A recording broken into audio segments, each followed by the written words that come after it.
Hello everyone, welcome to my UPSC. Rajasthan RPSC assistant professor की preparation करवा रहे हैं आपको। 2 टेस्ट ऑलरेडी कंप्लीट हो चुके हैं। जो आपका जनरल स्टडीज का जनरल नॉलेज का जो पेपर 3 है उसकी प्रिपरेशन करवा रहे हैं। इसमें टोटल 100 क्वेश्चन आते हैं आपके 50 मार्क्स के, 50 नंबर के 100 क्वेश्चन आएंगे। इसकी रेगुलर तैयारी करवा रहे हैं। टेस्ट सीरीज अवेलेबल है। टेस्ट सीरीज हिंदी और इंग्लिश दोनों में अवेलेबल है जनरल स्टडीज पेपर के लिए। टेस्ट सीरीज का लिंक आपको वीडियो के नीचे डिस्क्रिप्शन में मिल जाएगा, कमेंट सेक्शन में मिल जाएगा, या फिर आप इस नंबर पे भी कांटेक्ट करके मैसेज करके टेस्ट सीरीज ज्वाइन कर सकते हैं। कोई भी क्वेरी है आप कमेंट सेक्शन में पूछ सकते हैं एग्जाम से related. Let's begin. Mahadevi Verma Smriti Samman 2023 से किसे सम्मानित किया गया है? देखिए, महादेवी वर्मा स्मृति सम्मान 2023 आप ये ना समझे कि ये राजस्थान के करंट अफेयर से रिलेटेड नहीं है, इंडिया के करंट अफेयर से रिलेटेड है। कई बार देखा है कि जब क्वेश्चन करवाते हैं उसमें अगर कोई प्लेस है, पर्सन है, वो अगर राजस्थान का है तो फिर वो क्वेश्चन आपके एग्जाम में राजस्थान करंट अफेयर्स में पूछा जाता है। अभी रिसेंटली ये जो महादेवी वर्मा स्मृति सम्मान 2023 हुआ है, इसमें किसे सम्मानित किया गया है? महादेवी वर्मा है, इनको पद्म विभूषण मिला हुआ है। पद्म भूषण सम्मान से भी इनको अलंकृत किया गया है। लेखिका है, कवयित्री महादेवी वर्मा को सभी जानते हैं। इनकी स्मृति में ये सम्मान आयोजित किया जाता है।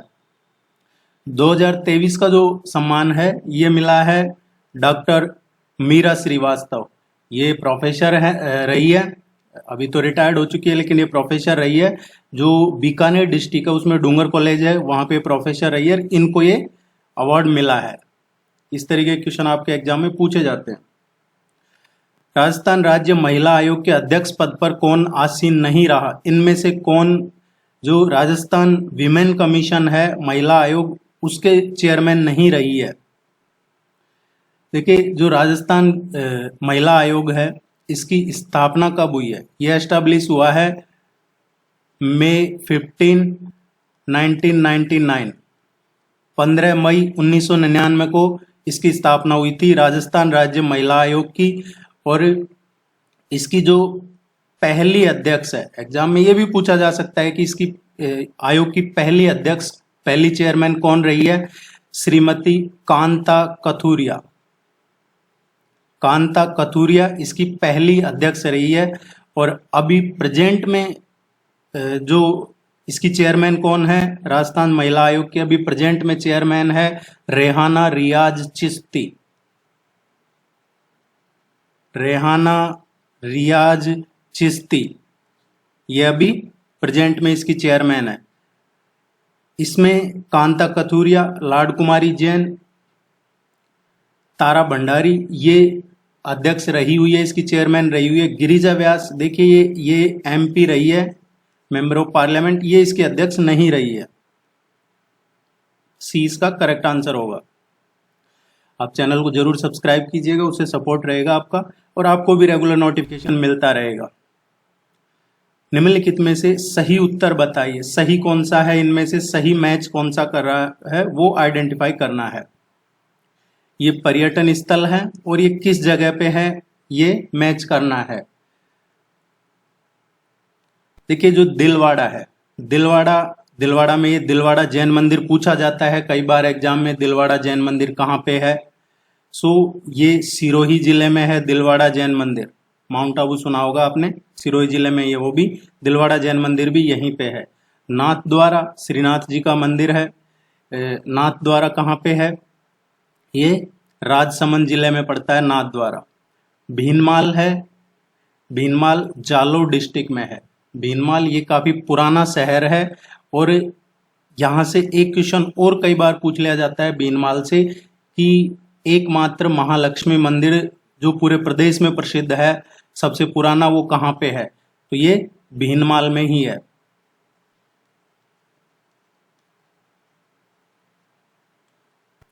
गणेश्वर ये सिविलाइजेशन है, गणेश्वर सभ्यता ये सीकर की है।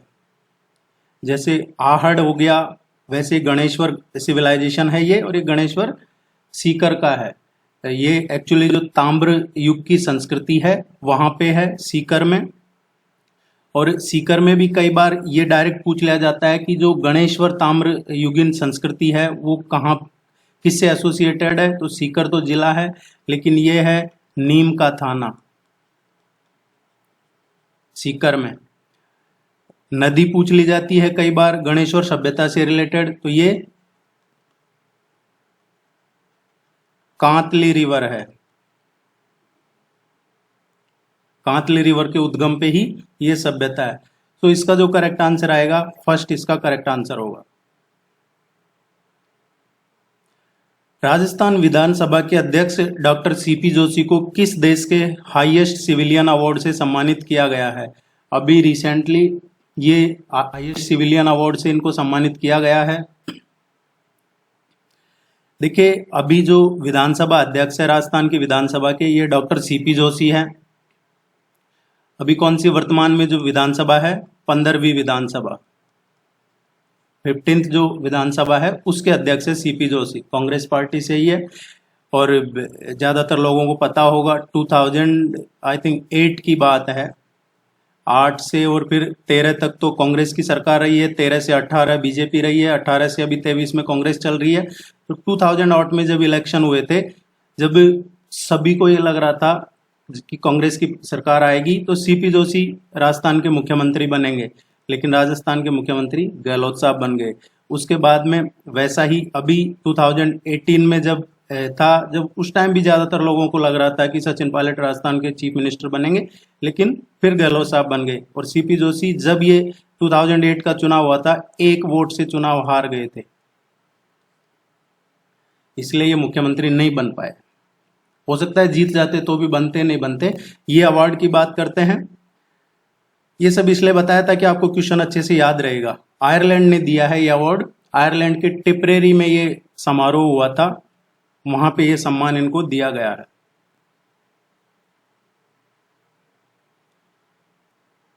दो 2011 की जनगणना के अनुसार राजस्थान के किस जिले की साक्षरता दर सर्वाधिक है? सबसे ज्यादा लिटरेसी रेट राजस्थान के किस जिले की है अकॉर्डिंग टू सेंसस 2011?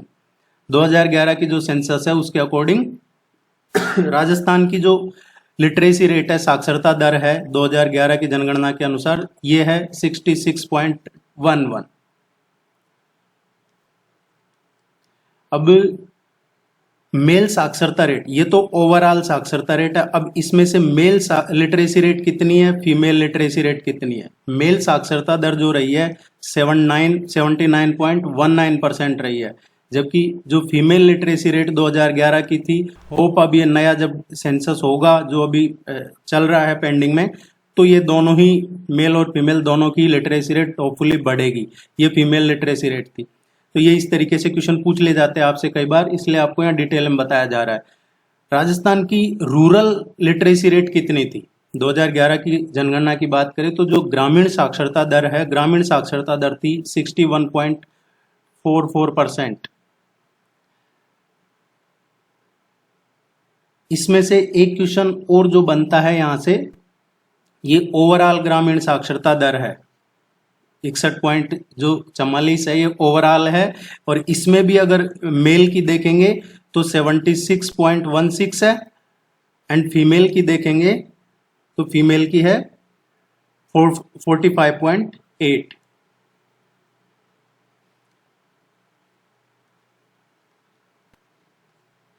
ये फीमेल के 2011 की जो सेंसस है उसके अकॉर्डिंग राजस्थान के टॉप 5 शहर कौन से हैं, टॉप 5 जिले जिनकी साक्षरता दर सबसे ज्यादा है?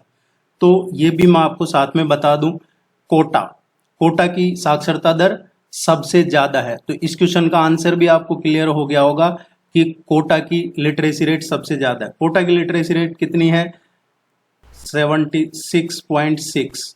दूसरे नंबर पे कौन सा है? सेकंड नंबर पे है जयपुर 75.5। तीसरे नंबर पे है झुंझुनू की है 74.1। और चौथे नंबर पे है सीकर डिस्ट्रिक्ट, सीकर की है 71.9। और 5वें नंबर पे है अलवर। ये टॉप 5 हैं जिनकी साक्षरता दर सबसे ज्यादा है। कई बार पूछ लिया जाता है सबसे कम साक्षरता दर किसकी है, तो सबसे कम साक्षरता दर जालोर में है 54.9। उसके बाद में सिरोही की आती है 55.3। देन प्रतापगढ़ है 56, बांसवाड़ा है 56.3, बाड़मेर है 56.5। तो ये टॉप 5 डिस्ट्रिक्ट हो गए जिनकी सबसे कम है। तो सबसे ज्यादा कोटा और सबसे कम जालोर। इस क्वेश्चन का करेक्ट आंसर 4th होगा, सर्वाधिक पूछी थी। निम्नलिखित में से कौन सा सुमेलित नहीं है, सही से मैच नहीं कर रहा है, इनमें से कौन सा ऑप्शन, वो हमें आइडेंटिफाई करना है। ये इधर रिवर्स हैं और इधर ट्रिब्यूटरीज हैं, सहायक नदियां। काली सिंध की सहायक नदी कौन सी है? काली सिंध नदी देखिए, ये मध्य प्रदेश में जो मालवा रीजन है वहां से बहती है और उस रीजन की सबसे बड़ी नदी है ये मालवा रीजन की। राजस्थान में ये एंटर करती है, ये बिंदा है, एक विलेज है बिंदा, वहां पे एंटर करती है। इसकी जो ट्रिब्यूटरीज है, सहायक नदियां हैं आहू, परवन, निवाज, ऊजस, ये इसकी सहायक नदियां हैं। सो पहला स्टेटमेंट तो सही मैच कर रहा है क्योंकि यहाँ आहू लिख रखा है, आहू है, परवन है, निवाज है, ऊजस है, ये इसकी सहायक नदियां। दूसरा बनास है, बनास नदी है, इसकी सहायक नदियां बेडच हो गई, खारी हो गई। बनास एक ऐसी एकमात्र नदी है जो पूरा चक्र सिर्फ राजस्थान में ही है, ये राजस्थान में ही है पूरी तरीके से, दूसरे स्टेट में नहीं है।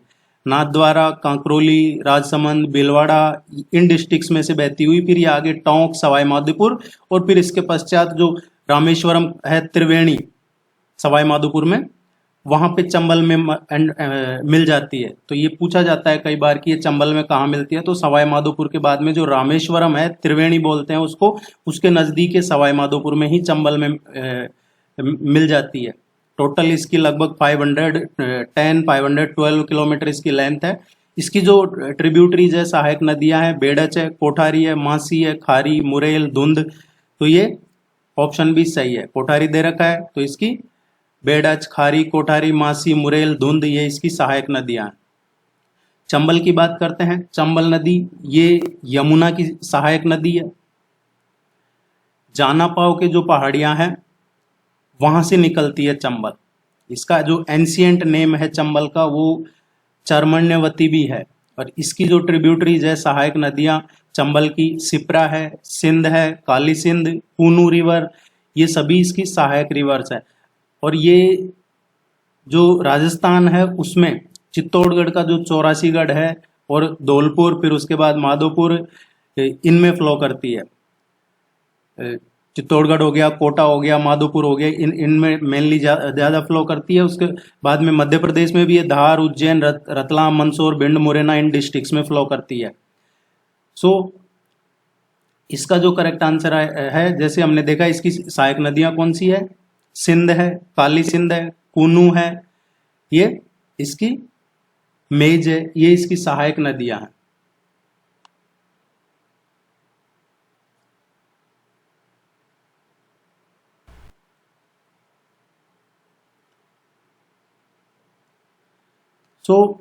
ये जो मेज है ये लेफ्ट बैंक ट्रिब्यूटरी है इसकी चंबल की। ये मांडलगढ़ भीलवाड़ा से निकलती है और फिर ये आगे जाके कोटा के पास में चंबल में मिल जाती है। लूणी नदी है पार्वती। देखिए जो पार्वती रिवर है, पार्वती रिवर चंबल की ट्रिब्यूटरी है, ना कि लूणी की। लूणी तो उधर डेजर्ट राजस्थान में फ्लो करती है ये ज्यादा, फिर कच्छ तक जाती है। पार्वती है ये चंबल की सहायक नदी है और ये विंध्याचल की पहाड़ियों से निकलती है, ग्वालियर में होते हुए फिर ये काली सिंध में मर्ज हो जाती है। तो ये मैचिंग सही नहीं है, 4th इसका करेक्ट आंसर होगा। राष्ट्रीय सिकल सेल एनीमिया उन्मूलन मिशन में राजस्थान के कितने जिलों को शामिल किया गया है? ये क्वेश्चन बहुत इंपॉर्टेंट है। इस पे काफी जोर शोर से काम चल रहा है नेशनल लेवल पे। और आपने रिसेंटली सुना होगा, अभी प्राइम मिनिस्टर ने भी उनकी जो कई मीटिंग्स है या कई पब्लिक रैलियां हैं उनमें इसका जिक्र किया है। शायद छत्तीसगढ़, मध्य प्रदेश में अभी रिसेंटली किया है किसी जगह। ये सिकल सेल जो एनीमिया है ये एक जेनेटिक रोग है, एक्चुअली आनुवंशिक बीमारी जिसको कहते हैं। इसमें जब तक क्या है, ब्लड की जांच नहीं हो जाती है, जब तक इस बीमारी का पता नहीं चलता है। अब यहां से दो तीन तरह से क्वेश्चन पूछे जा सकते हैं। एक तो जो आपके सामने है कि कितने जिलों को शामिल किया है। दूसरा, इसमें ये एनीमिया दो टाइप का होता है। पहला है सिकल वाहक, एक तो है वाहक, और दूसरा है सिकल रोगी। ऑब्वियसली रोगी ज्यादा डेंजरस है। तो यहां से आपसे पूछा जा सकता है कई बार, जो सिकल वाहक है इसमें एक असामान्य हीमोग्लोबिन होता है, नॉर्मल नहीं होता, अब नॉर्मल हीमोग्लोबिन होता है, वो होता है HbS, और ये HbS है 50% से कम होता है। और जो जनरल एक नॉर्मल हीमोग्लोबिन होता है वो है HbA, ये 50% से ज्यादा होता है। सो जो वाहक है, आप समझिए इसको, सिकल सेल एनीमिया वाहक, सिकल वाहक जिसको बोलते हैं, सिकल वाहक में जो नॉर्मल हीमोग्लोबिन है HbA वो 50% से ज्यादा होता है, और जो एबनॉर्मल हीमोग्लोबिन है HbS ये 50% से कम होता है। दूसरा जो टाइप है वो है सिकल रोगी। अब सिकल रोगी में क्या होता है, इसमें उल्टा होता है। इसमें जो असामान्य हीमोग्लोबिन जो मैंने बताया HbS ये 50% से ज्यादा होता है, लगभग 80% के आसपास होता है, जबकि जो सामान्य हीमोग्लोबिन है HbA ये प्रेजेंट नहीं होता, इसमें इसकी प्रेजेंस नहीं होती है। ये इंपॉर्टेंट है, पूछा जा सकता है मैचिंग वैचिंग में, किसी भी तरीके से आपकी जानकारी में होना चाहिए। दूसरा, ये भी पूछा जा सकता है आपसे कि सिकल सेल एनीमिया क्या है, ये कोई चरम रोग है या किस तरह कोई वायरस है, क्या है? तो ये जेनेटिक बीमारी है, एक आनुवंशिक रोग है। अब मेन क्वेश्चन पे आते हैं हम।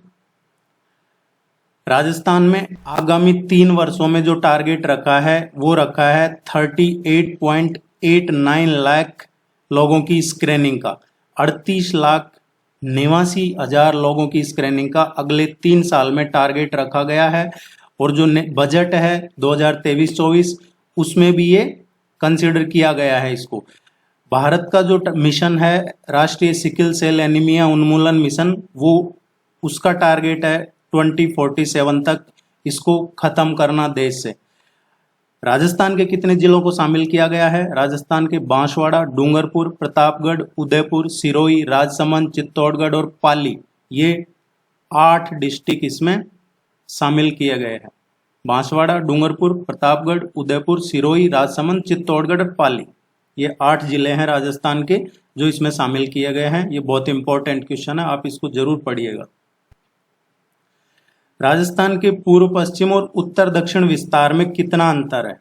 पूर्व से पश्चिम और उत्तर से दक्षिण विस्तार में कितना अंतर है? इस तरीके के ट्रिकी क्वेश्चन कई बार एग्जाम में पूछ लिए जाते हैं।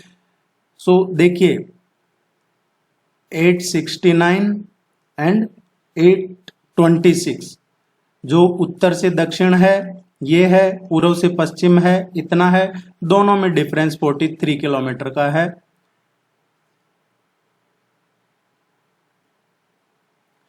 कौन सा युग्म गलत है? इनमें से इनकरेक्ट मैचिंग कौन सी है? गवर्नर का एक क्वेश्चन लगभग सभी एग्जाम्स में आता है, तो गवर्नर के बारे में आप पढ़िए, क्या अपॉइंटमेंट की, क्या एलिजिबिलिटी, क्या कंडीशन, सारा उनका टेन्योर, क्या पावर्स, ये सब जरूर पढ़िएगा, पार्डन पावर वगैरह। यहाँ पे भी मैक्सिमम कोशिश होगी कि आपको अच्छे से सभी चीजें कवर करवा दी जाएंगी।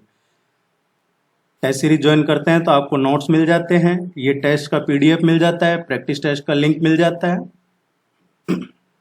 और ये रेगुलर आपके एग्जाम तक मिलते रहेंगे। आप आर्टिकल 161 राज्यपाल की क्षमादान की शक्ति, जो राज्यपाल की पार्डन पावर्स हैं वो आर्टिकल 161 में आती है। ये सही है। 161 अनुच्छेद क्षमा या कुछ मामले में सजा को निलंबित करना, हटाना, कम करना, ये राज्यपाल की पावर है जो आर्टिकल 161 देता है गवर्नर को। आर्टिकल 167 अनुच्छेद 167 चीफ मिनिस्टर के क्या कर्तव्य है? मुख्यमंत्री के कर्तव्य। बिल्कुल राज्यपाल को सूचना देने जैसा कर्तव्य हो गया। एक इस तरीके के कई कर्तव्य जो चीफ मिनिस्टर के हैं वो आर्टिकल 167 में आते हैं। अनुच्छेद 213 अध्यादेश प्रख्यापित करने की राज्यपाल की शक्ति, जो राज्यपाल ऑर्डिनेंस से संबंधित जो राज्यपाल ऑर्डिनेंस जारी करते हैं वो उसकी बात हो रही है। जैसे कि विधानसभा अवकाश है, सेशन नहीं है, अवकाश है, उस टाइम पे राज्यपाल के पास पावर होती है कि विधानमंडल का जो अवकाश है उसके दौरान अध्यादेश जारी करने की ये राज्यपाल की पावर होती है, और वो आर्टिकल 213 ही देता है। आर्टिकल 165 राज्यपाल का विशेष अभिभाषण, जो राज्यपाल का अभिभाषण होता है वो आर्टिकल 165 में नहीं होता। ये होता है, ये पावर है, ये मेंशन है आर्टिकल 176 में, अनुच्छेद 176 में लिखा है कि राज्यपाल का एक विशेष अभिभाषण हो। आर्टिकल फिर ये 165 क्या है? आर्टिकल 165 है कि राज्य के लिए एक महाअधिवक्ता हो, राज्य के लिए महाअधिवक्ता हो। यह आर्टिकल 165 में है। तो गलत पूछा था, डी गलत है, डी इसका करेक्ट आंसर होगा। राजस्थान के पचपदरा रिफाइनरी में होने वाले आयोजन को क्या नाम दिया गया है? अभी रिसेंटली राजस्थान के जो पचपदरा रिफाइनरी है, पेट्रोलियम केमिकल, ये पेट्रोलियम रिफाइनरी, इसमें देखिए कई तरीके से क्वेश्चन पूछे जाते हैं, इसके लगभग सभी एग्जाम्स में आते हैं। पचपदरा रिफाइनरी है, इसको राजस्थान रिफाइनरी और पेट्रोकेमिकल्स कॉम्प्लेक्स परियोजना RRP इस नाम से भी जानते हैं। हिंदुस्तान पेट्रोलियम है HPCL, Hindustan petroleum corporation limited, ये इसका 74% हिस्सा है इसमें HPCL का। और जो स्टेट गवर्नमेंट है, राजस्थान गवर्नमेंट है, उसका इसमें 26% शेयर है। ये अब ये जो परियोजना है, इसमें जो आयोजन किया है रिसेंटली, उसका क्या नाम दिया गया है? ए इसका करेक्ट आंसर है, बाबुल की परियां, ये इसका नाम दिया गया है।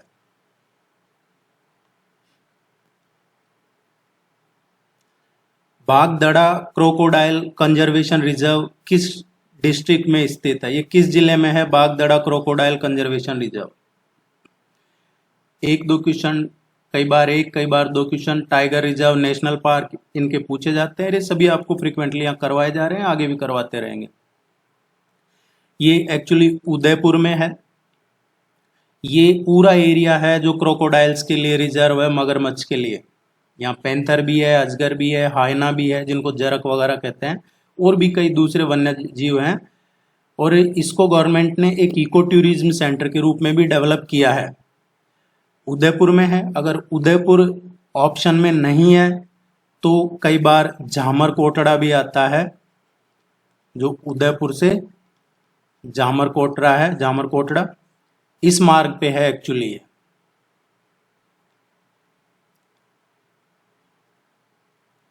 अलाउद्दीन खिलजी ने 1311 में जालोर को जीतकर उसका क्या नाम रखा था?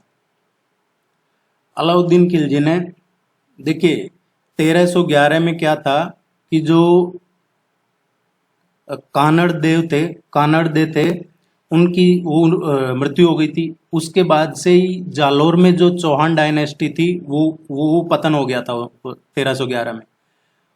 और उसके बाद पे ही अलाउद्दीन खिलजी ने इस पे अटैक किया जालोर पे, और इसका नाम रख दिया जलालाबाद।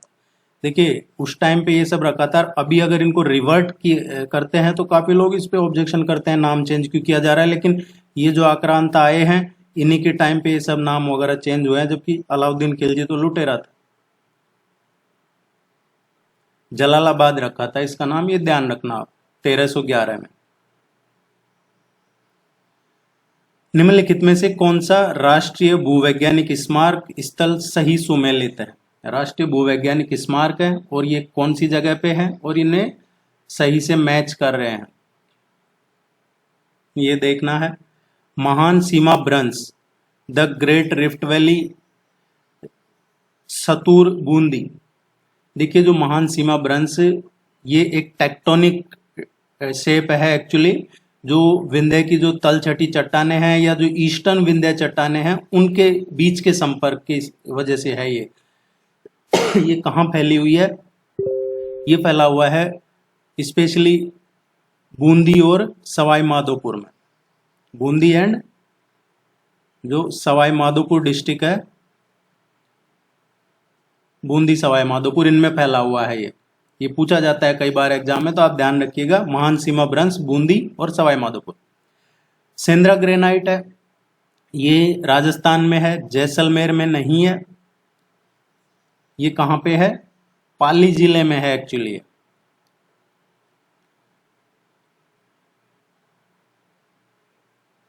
पाली डिस्ट्रिक्ट में है ये, जैसलमेर में नहीं है। अक्कलवुड फॉसिल पार्क, अक्कलवुड फॉसिल पार्क है, ये भारत का एक राष्ट्रीय भूवैज्ञानिक स्मारक है और ये जोधपुर मंडौर में नहीं है, ये जैसलमेर में है। ये कई बार एग्जाम में पूछा गया है कि अक्कलवुड फॉसिल पार्क कहाँ है, तो ये जैसलमेर में है। और ये एक बायोडाइवर्सिटी हेरिटेज भी है, जैव विविधता जो विरासत स्थल वो भी है। स्ट्रोमेटोलाइट फॉसिल पार्क, स्ट्रोमेटोलाइट जो फॉसिल पार्क है ये भोजुंडा स्ट्रोमेटोलाइट पार्क है और ये राजस्थान में बांसवाड़ा में नहीं है। ये एक्चुअली ये भोजुंडा जो है इसका पूरा नाम है ये भोजुंडा स्ट्रोमेटोलाइट पार्क, ये चित्तौड़गढ़ डिस्ट्रिक्ट में भोजुंडा है, वहां पे है, तो ये चित्तौड़गढ़ जिले में है। और एक्चुअल में ये जो चित्तौड़गढ़ से नेशनल 8 हाईवे 8 जा रहा है चित्तौड़गढ़ उदयपुर वाला, उसके बीच में है ये। तो सही पूछा था तो पहला ही सही है इसमें। निम्नलिखित में से कौन सा एक विश्व धरोहर स्थल नहीं है? इनमें से कौन सा एक वर्ल्ड हेरिटेज साइट नहीं है? सबसे पहले तो आपको ये देखना है कि राजस्थान में टोटल वर्ल्ड हेरिटेज साइट कौन से हैं। World heritage site obviously UNESCO world heritage site की बात हो रही है, यूनेस्को विश्व धरोहर स्थल की। राजस्थान में 8 यूनेस्को वर्ल्ड हेरिटेज साइट है। आमेर फोर्ट हो गया, जयपुर सिटी, जयपुर शहर दीवार, केवलादेव राष्ट्रीय उद्यान है, जैसलमेर फोर्ट है, गागरोन फोर्ट है, रणथंभौर फोर्ट है, कुंभलगढ़ फोर्ट है, चित्तौड़गढ़ फोर्ट है और जंतर मंतर है। ये राजस्थान में वर्ल्ड हेरिटेज साइट है 8।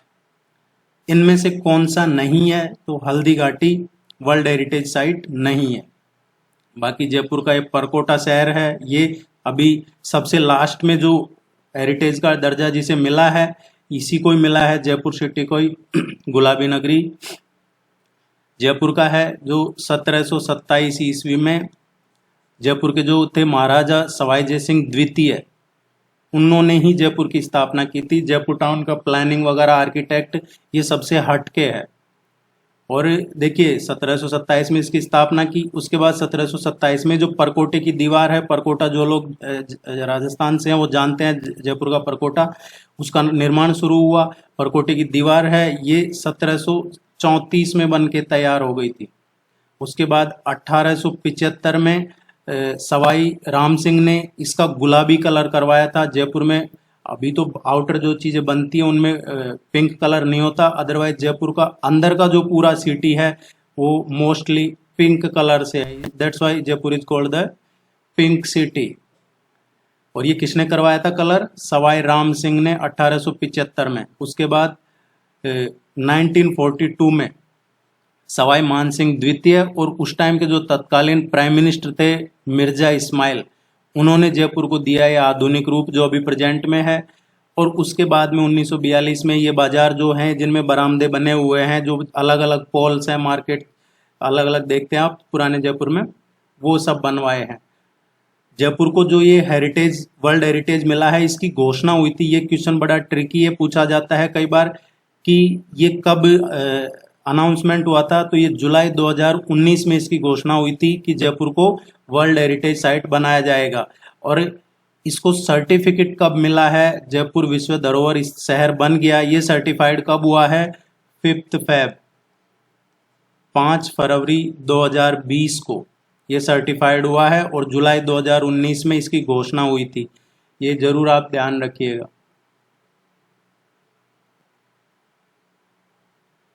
राजस्थान की किस अंतर्राष्ट्रीय ओपन वाटर स्विमर ने इंग्लैंड की लेक कॉनिस्टन को इतने किलोमीटर की है लेक, बिना रुके पार कर एक नया कीर्तिमान रचा है। ये अंतर्राष्ट्रीय ओपन वाटर स्विमर हुआ है जिसमें इंग्लैंड की ये लेक है। किस राजस्थानी ने ये बिना रुके और ये लेक पार की है, और ये एक इतिहास भी बनाया है। देखिए इसका जो करेक्ट आंसर आएगा, ये रिसेंटली यूके में हुआ है, यूनाइटेड किंगडम में जो उत्तरी इंग्लैंड है वहां की ये लेक है, कॉनिस्टन लेक। और इसमें बिना रुके जो ये तैर के पार किया है इसको, ये है झरना कुमावत, इन्होंने किया है। और ये झीलों की नगरी उदयपुर की रहने वाली है।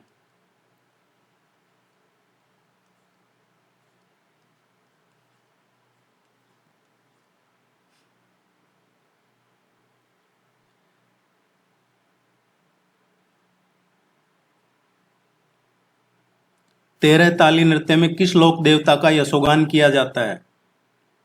जो तेरह ताली नृत्य है उसमें कौन से जो लोक देवता हैं, फोक गॉड जो बोले जाते हैं, folk god, god and goddess of state या folk god and goddess of Rajasthan, लोक देवी देवता राजस्थान के, इसमें से किस लोक देवता का यशोगान किया जाता है? तेरह ताली ये डांस होता है, डांस फॉर्म है ये। देखिए इस क्वेश्चन को करने से पहले थोड़ा सा कुछ क्लियर कर लेते हैं, जो आपके एग्जाम में एक क्वेश्चन यहां से आपका क्लियर हो जाएगा।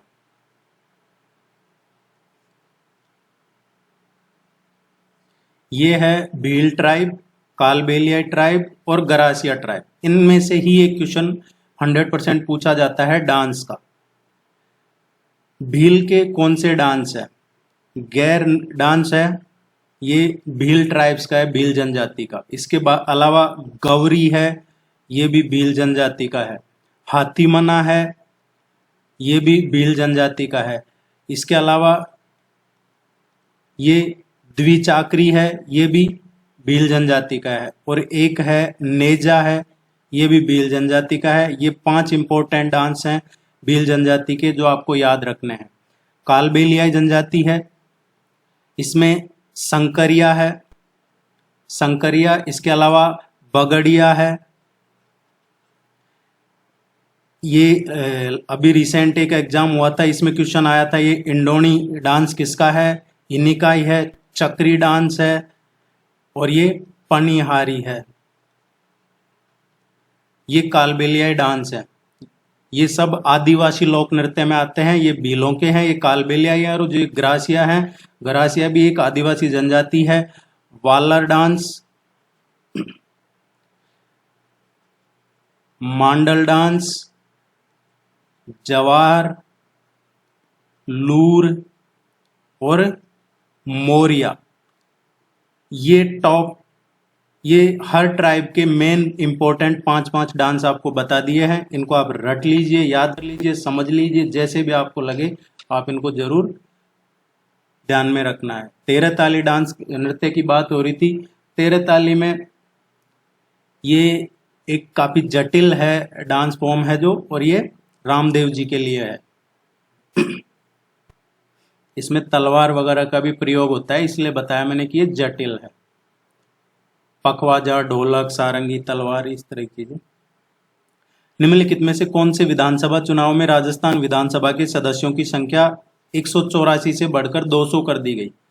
देखिए अभी राजस्थान में टोटल अगर किसी पार्टी का चीफ मिनिस्टर बनता है तो 101 सीटें चाहिए उस पार्टी को अपना मुख्यमंत्री बनाने के लिए, अपनी गवर्नमेंट बनाने के लिए, क्योंकि 200 सीटें हैं राजस्थान विधानसभा की। राजस्थान में विधान परिषद तो है नहीं।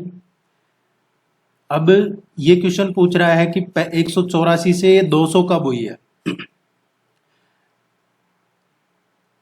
राजस्थान विधानसभा है प्रथम विधानसभा, इसका उद्घाटन हुआ था पहली बार 1952 में। 31 मार्च 1952 को पहली बार राजस्थान विधानसभा का उद्घाटन हुआ था। जो प्रथम विधानसभा थी वो कब से कब तक चली है? 1952 से और 57 तक। इसमें सदस्यों की संख्या थी 160। 1956 में क्या हुआ? 1956 में जो अजमेर रियासत है, अजमेर स्टेट था उस टाइम पे, उसका राजस्थान में विलय हुआ 1956 में, और ये 160 से बढ़ के और 190 हो गई। ये बढ़ गई थी।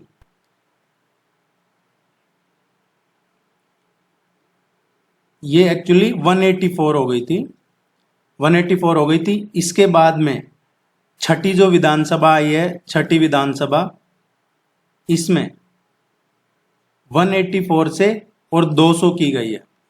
तो पहली विधानसभा के टाइम 160 सीटें थी, दूसरी और तीसरी विधानसभा हुई है उसमें 176 सीटें थी। दूसरी और तीसरी में 176 थी, चौथी और पांचवी जो विधानसभा है उसमें 184 थी, और छठी विधानसभा में पीरियड 200 हुई है। पहली विधानसभा 1952 से 57, दूसरी 57 से 62, तीसरी 62 से 67, चौथी 67 से 72, पांचवी 72 से 77, और छठी विधानसभा रही है 77 से 80। इसमें चीफ मिनिस्टर कौन थे? भैरव सिंह शेखावत थे, ये मुख्यमंत्री थे छठी विधानसभा के। इस क्वेश्चन का आंसर आएगा छठे विधानसभा चुनाव।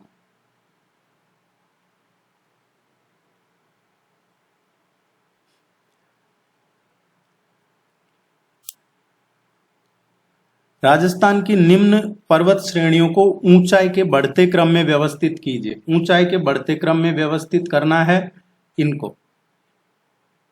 तो बढ़ता क्रम क्या है कि सबसे कम, देन उससे ज्यादा, देन उससे ज्यादा, देन उससे ज्यादा, ये बढ़ता क्रम बोला जाता है। इन चारों में सबसे कम किसकी है? देखिए ये चार दे रखी है। तारागढ़ से लेते हैं। तारागढ़ है, ये 870 मीटर इसकी हाइट है, और ये अजमेर में है। ये माउंटेन पीक है अरावली के, राजस्थान में। दूसरा जो है कुंभलगढ़ है। कुंभलगढ़ ये 1224 मीटर इसकी हाइट है, और ये कहाँ पे है? राजसमंद डिस्ट्रिक्ट में है, राजसमंद जिले में है। तीसरा है अचलगढ़ है। अचलगढ़ ये 1380 इसकी हाइट है, 1380 मीटर, और ये सिरोही जिले में है। चौथा जो है गुरु शिखर, ये राजस्थान का हाईएस्ट पीक है, माउंटेन पीक, सबसे ऊंचा, 1722 मीटर इसकी हाइट है, और ये सिरोही में ही है, माउंट आबू में, सिरोही जिले में, माउंट आबू में। तो अब देख लीजिए इनका बढ़ता हुआ क्रम क्या रहेगा। तारागढ़ फर्स्ट 870, देन उसके बाद में कुंभलगढ़, देन अचलगढ़ और गुरु शिखर। तो इसका करेक्ट आंसर आएगा this one, second one.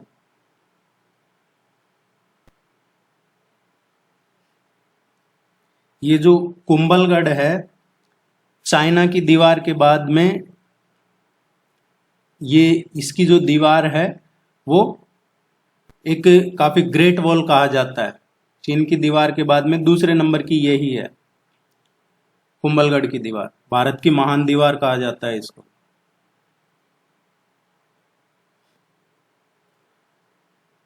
Ramgarh Vishdhari अभ्यारण्य को एक टाइगर रिजर्व में परिवर्तित कर दिया गया है। यह अभ्यारण्य राजस्थान के किस जिले में? रामगढ़ विषधारी अभ्यारण्य ये किस जिले में है? अभी देखिए राजस्थान में 4 टाइगर रिजर्व हैं, और ये राजस्थान का चौथा टाइगर रिजर्व बना, और ये चौथा बना था, और इंडिया का ये 52nd टाइगर रिजर्व बना था भारत का। अभी प्रेजेंट में विषधारी, ये रामगढ़ विषधारी अभ्यारण्य है। इसके अलावा रणथंबोर हो गया, देन सरिस्का है, ये अलवर में है सरिस्का। इसके अलावा मुकुंदरा हो गया।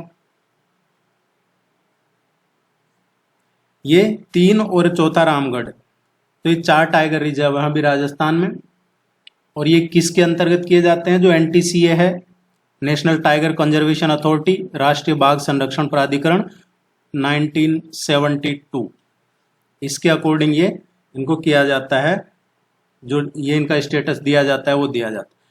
इस क्वेश्चन का अगर डेट ईयर वगैरह पूछे आपसे तो ये ध्यान में रखना है कि इसको जो रिकॉग्नाइज किया था वो जुलाई 2021 में किया था, बना बाद में है। किस चौहान शासक के द्वारा अजमेर में जो संस्कृत पाठशाला बनवाई थी उसे तोड़कर कुतुबुद्दीन ऐबक ने 2.5 दिन का झोंपड़ा मस्जिद बनवाई? अभी आप अजमेर जाते हैं तो वहां आप देखते हैं 2.5 दिन का झोंपड़ा।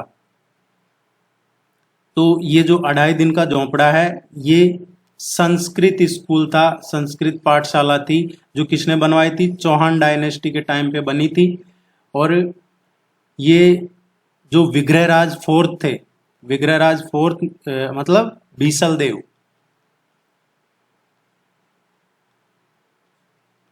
बीसल देव ये विग्रहराज फोर्थ थे, चौहान जो पहले चौहान शासक थे, इन्होंने ये संस्कृत स्कूल बनवाया था संस्कृत पाठशाला के लिए। जो मोहम्मद गोरी था उसका गवर्नर था ये कुतुबुद्दीन ऐबक। पढ़ा होगा आपने, दिल्ली सल्तनत वगैरह शुरू होता है 1206 में, उस टाइम कुतुबुद्दीन ऐबक से ही शुरू होता है ये। तो इसी ने ही ये लगभग 1194 में ये इसको तोड़ा और फिर इसका मस्जिद का नाम रख दिया इसने, मस्जिद बना कर 2.5 दिन का झोंपड़ा।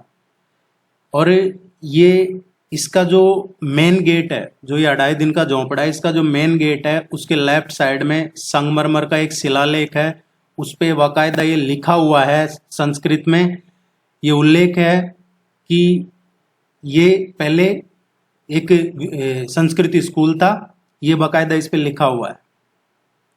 तो इसका जो करेक्ट आंसर आएगा ये थर्ड आएगा।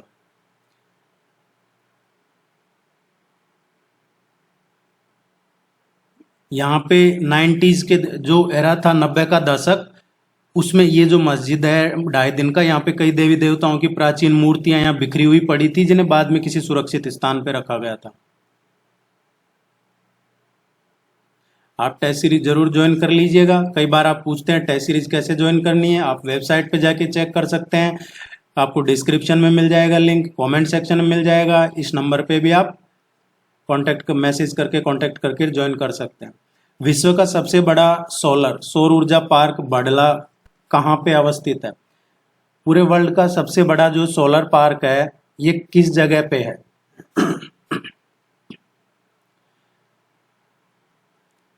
ये जोधपुर में है।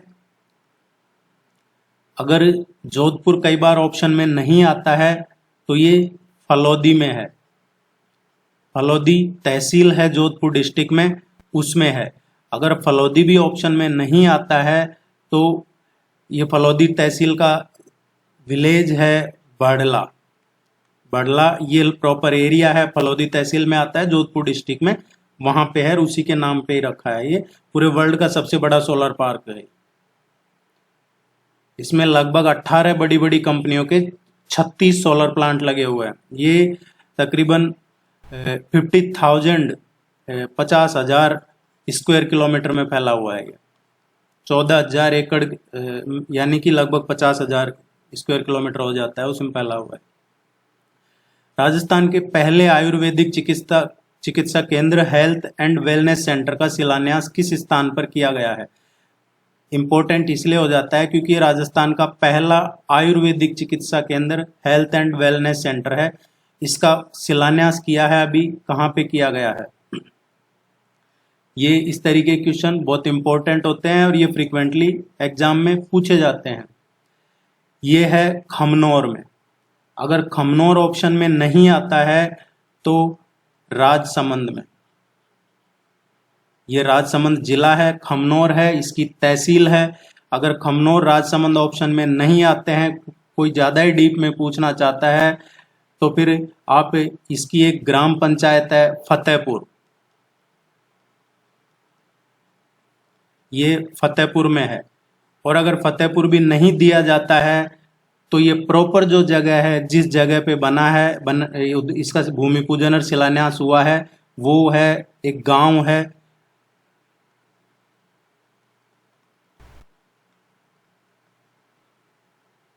बिल्ली की बागल। ये ध्यान रखना। तो आपको किसी भी तरीके से पूछा जा सकता है, ये क्वेश्चन पूछा जाने के चांसेज है एग्जाम में, आने वाले तमाम एग्जाम्स में। पहला आयुर्वेदिक चिकित्सा सेंटर राजस्थान का ये राजसमंद में है, तहसील खमनौर है, ग्राम पंचायत फतेहपुर है, प्रॉपर गांव है बिल्ली का बागल। मूसी रानी की छतरी कहाँ स्थित है? मूसी रानी की छतरी है, ये राजस्थान के जो सबसे प्रसिद्ध स्मारक है उनमें से एक है, और ये विनय सिंह ने निर्मित की थी। अलवर में है ये।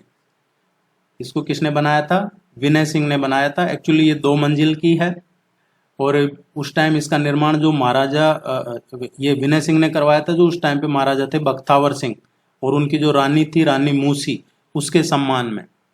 तो ये ध्यान रखना है, ये रानी थी महाराजा बख्तावर सिंह की। कब बनवाया था? 1815 में।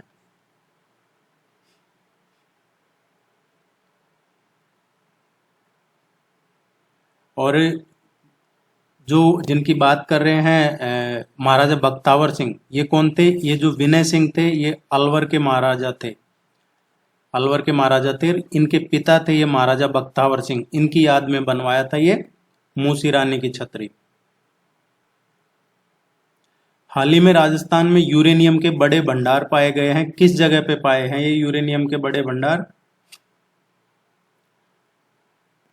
देखिए, रिसेंटली जो यूरेनियम के भंडार हैं ये रोहिल सीकर में मिले हैं। सीकर जिला है, इसमें ये रोहिल में मिले हैं। काफ़ी बड़ी मात्रा में मिले हैं, लेकिन ये जो यूरेनियम मिला है इसकी क्वालिटी इतनी अच्छी नहीं है। राजस्थान में सबसे बड़े न्यूक्लियर पावर प्लांट का निर्माण कहाँ शुरू किया गया? सबसे बड़ा न्यूक्लियर पावर प्लांट का ये निर्माण कहाँ शुरू किया गया है राजस्थान में? ये अभी शुरू किया है बांसवाड़ा में। यहाँ पे जो NPCIL है, नेशनल पावर कॉरपोरेशन ये ऑफ इंडिया लिमिटेड, इसकी तरफ से, ये nuclear power corporation of India limited, इसकी तरफ से ये बनाया जाएगा, और ये राजस्थान का सबसे बड़ा होगा। अभी प्रेजेंट में जो रावतबाटा है चित्तौड़गढ़ में, यहाँ पे जो बनेगा बांसवाड़ा में 700 मेगावाट की 4 यूनिट लगेंगी।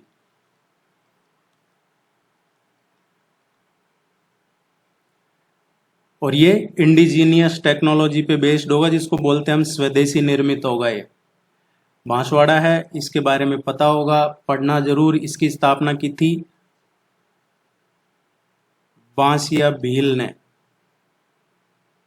और ये इसको 100 द्वीपों का शहर भी कहा जाता है यहाँ, क्योंकि यहाँ पे जो माही रिवर है वहाँ पे बहुत सारे आइलैंड हैं। 100 द्वीपों का शहर इसी को कहा जाता है, बांसवाड़ा को।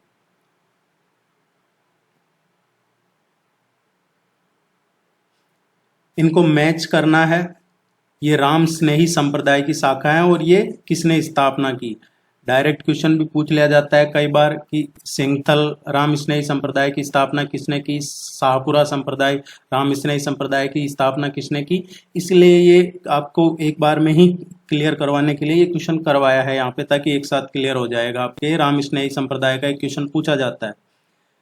शाहपुरा में जो स्थापना की गई है ये की थी संत रामचरण जी ने। सिंगथल में जो स्थापना की है ये की थी हरिराम दास जी ने। खेड़ापा में जो स्थापना हुई है ये संत दरियाव जी ने की है, और रेण में जो की है संत रामदास जी ने की है। ये सभी राम स्नेही संप्रदाय की शाखा हैं, और ये इन्होंने स्थापना करने वाले हैं। तो ये आप नाम जरूर ध्यान रखिएगा, किस जगह पे किसने स्थापना की है, ये मोस्टली एग्जाम्स में पूछा जाता है। राजस्थान पर्यटन विभाग ने किस संस्था के सहयोग से फोक सफर का आयोजन किया है? अभी रिसेंटली ये जो जयपुर का जवाहर कला केंद्र है उसमें ये कल्चरल प्रोग्राम हुआ है फोक सफर। इसमें डेनमार्क, डेनिश, कई जगह के कलाकारों ने इसमें पार्टिसिपेट किया है। इसमें जो सहयोग रहा है यूनेस्को का रहा है। यूनेस्को के सहयोग से ये फोक सफर का आयोजन किया गया था। किस गढ़ के लिए कर्नल जेम्स टॉड ने कहा था यदि उन्हें राजस्थान में एक जागीर की पेशकश की जाए तो वह इस गढ़ को चुनेंगे? ये कर्नल जेम्स टॉड ने कहा था। भैंसोरगढ़ का जो किला है, भैंसोरगढ़ फोर्ट, इसके बारे में कहा था। भैंसोरगढ़ फोर्ट चित्तौड़गढ़ में ही है, लेकिन ये सबसे नज़दीक ये जो है रावतबाटा है। रावतबाटा के नज़दीक है ये। ये काफ़ी प्राचीन किला है, इसकी एक लंबी हिस्ट्री है। जब इसके बारे में जरूर डिटेल से बताएंगे, नहीं तो ये बहुत लंबा हो जाएगा। उदयपुर में आयोजित अखिल भारतीय देसी राज्य लोक परिषद के 7वें अधिवेशन की अध्यक्षता किसने की थी? जो उदयपुर में आयोजित हुआ था अखिल भारतीय देसी राज्य लोक परिषद, इसका जो 7वां अधिवेशन हुआ था ये इम्पोर्टेंट था और ये एग्जाम में पूछा जाता है कई बार। इसकी पंडित नेहरू ने इसकी अध्यक्षता की थी। जेबी कृपलानी कौन थे? जब पावर हस्तांतरण हो रहा था 1947 में, उस टाइम कांग्रेस के अध्यक्ष यही थे, जेबी कृपलानी। सुचिता कृपलानी का सुना होगा आपने, उनके पति थे। गौरी एक लोक नाट्य है जो किस पे आधारित है? गौरी का पूछा जाता है कई बार लोक नाट्य में, तो ये आधारित है शिव और जो भस्मासुर की कथा है उस पे आधारित है। स्पेशली ये जो राजस्थान के जो भील है, भील मेवाड़ का एरिया जो है, मेवाड़ का क्षेत्र जो आदिवासी एरिया है, मेवाड़ का नाम आए तो जब देखिए आप ये उदयपुर, डूंगरपुर, बांसवाड़ा इधर का रीजन है, ये मेवाड़ रीजन में आता है। मारवाड़ मतलब ये इधर जोधपुर, पाली ये वाला एरिया है जो मारवाड़ रीजन में आता है।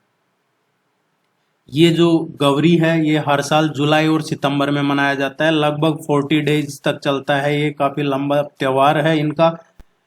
इसमें जो शिव और भस्मासुर की कहानी है उसके बारे में ये प्रतीक है, जैसे भैरवनाथ है शिव का रूप है, या देवी गौरी है ये अम्बम है गौरी का प्रतीक है। इस तरीके से इसमें 4 प्रकार के पात्र होते हैं लोकनाट्य में। एक देवता है, एक मनुष्य है, एक दानव है और एक पशु है।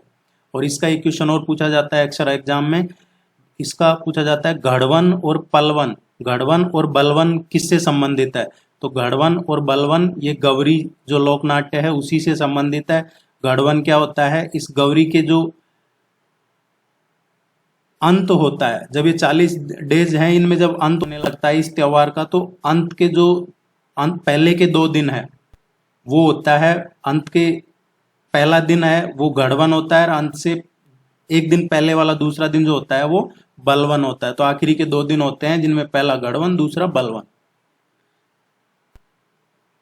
धीरे धीरे क्वेश्चन बढ़ाए जाएंगे अब टेस्ट में। निम्नलिखित में से कौन सा सुमेलित नहीं है, सही मैच नहीं कर रहा है? ये रिसर्च इंस्टीट्यूट है और ये कहां पे लोकेटेड है, किस जगह है? अनुसंधान संस्थान।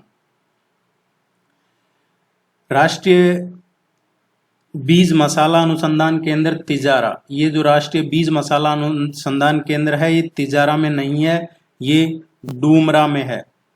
डूमरा कहाँ है? अजमेर, अजमेर में है, डूमरा में। और इसकी स्थापना कब हुई थी? 2014 में, 2014 में 16 जुलाई 2014 को इसकी स्थापना की गई थी, जब जो Indian council of agriculture research है उसका स्थापना दिवस था, उस दिन इसकी स्थापना की गई थी। जो राष्ट्रीय बीज मसाला अनुसंधान केंद्र है ये भारतीय कृषि अनुसंधान परिषद जो ICAR है उसी का एक केंद्र है। तो ये सही सुमेलित नहीं कर रहा है। इनके बारे में भी आप जरूर पढ़िएगा। ये सेवर जो भरतपुर का है इसका भी अक्सर क्वेश्चन पूछ लिया जाता है। इसकी स्थापना हुई थी 1993 में, ICAR ने की थी 20 अक्टूबर 1993 को इसकी स्थापना।